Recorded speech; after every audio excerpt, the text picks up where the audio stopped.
Naglabot sa 95 katawo ang kumpirmado nga napatay sa lapnagon nga pagbinaha tuga sa mabaskog nga paginulan sa Valencia.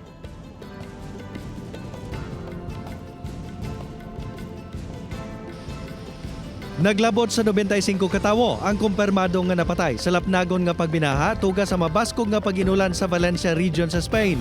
Suno sa mga meteorologist, naglabot sa katumbas nga isa ka tuig nga ulan ang nagtupa sa riyon sa sulod lang sang 8 ka oras. Ina nagresulta man sa pagtinangka sa mga salakyan sa dalanon, kaglapnagon nga halit sa mga talamnan sang citrus nga gina-export sa Spain. Nagsugod na sa operasyon ang Specialized Rescue Unit sa militar, dala ang mga sniffer dog kag 50 ka mobile morgue. Bangod ginalauman nga madugangan pa ang numero sa nagkalamatay. Ginpasalig naman ni Prime Minister Pedro Sanchez nga gilayon nga kayuhon ang nagkalagubang nga mga infrastruktura. Nakaplastar na ang 3 ka mga bagong estatwa sa Times Square sa New York, USA para sa tuigan nga Day of the Dead celebration. Ang mga estatwa ang nagarepresentar sa Mexican holiday nga Dia de los Muertos. Isa sa mga estatwa nga nagasuksok sang panapton nga blue kag puti ang ginhimo sang artist nga si Heidi Andrew.